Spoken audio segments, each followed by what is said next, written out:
receivers, and what do those guys need to do maybe specifically to break into the offense this year? Yeah, definitely. I mean, receivers obviously a position that we're looking to add depth. We felt really good about the guys we had, but obviously needed more. So, I mean, Jay and Kyle have come in and added value right away, and I think we'll just continue to make plays, and they'll see themselves have a role in the offense. And like we've talked to a lot of folks about Elijah last year, just, accepting kind of a step down. Page? Sorry. Accepting a step down to the scout team and, coming bouncing back from that and really gaining confidence.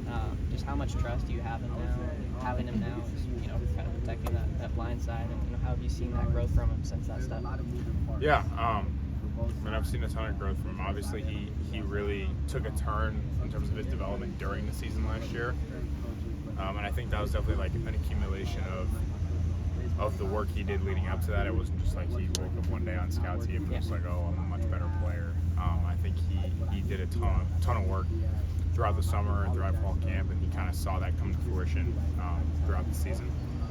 And I think since then he's kind of run with it. Obviously, he got the opportunity to start in the bowl game, did really, really well, and I think he's kind of just run with that from there on. And I think he's doing a great job. And he's one of the obviously Jonah's the leader of that group, but he's stepped up and really been a guy that Jonah can rely on, and obviously I can rly on as well. You emphasized a little more on got here at the same time. What was it like for you to see him get put on scholarship?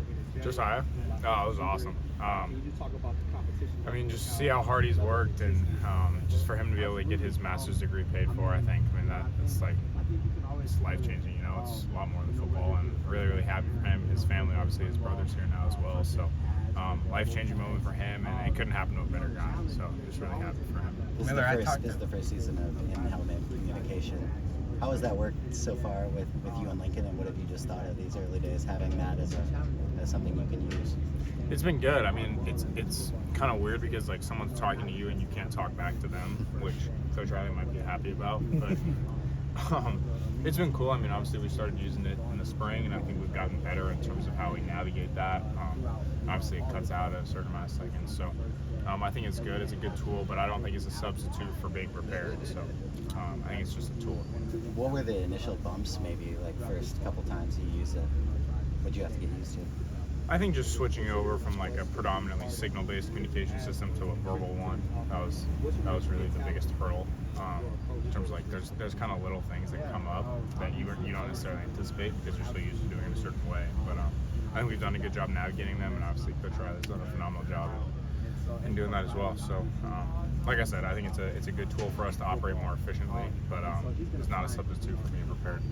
Miller, I talked to Jacoby Lane and Makai Lemon during Big Ten Media Day. They've just talked about the chemistry between you guys and how it's grown. Just in the last year, have you seen that chemistry blossom and see it out on the field so far? Yeah.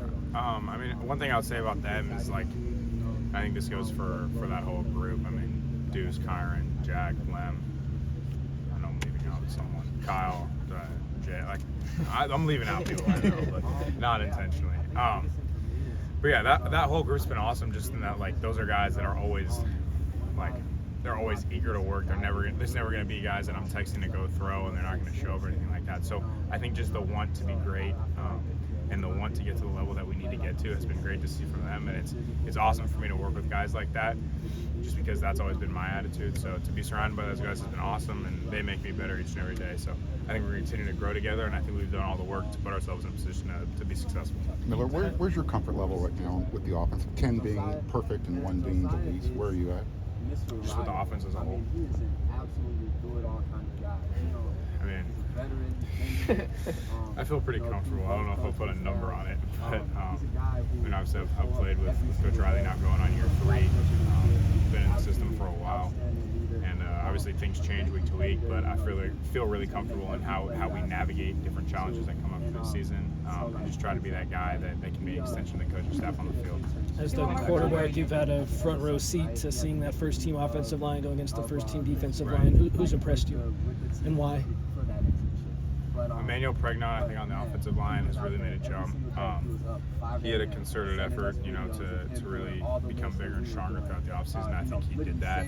I think he's been killing it in the run game and in the pass game. So I mean, obviously there are a multitude of guys that have stood out, but I don't think he has really stood out. And on defensive line, I mean, it's kind of been There's so many guys. Braylon Shelby's done a really good job. Gavin Meyer, who we had in the portal, has been great. Nate Clifton's been great. Obviously, Bear's coming back after missing spring. So I think there's a really deep group there that we've had the opportunity to use, and I'm excited to see those guys on Saturdays.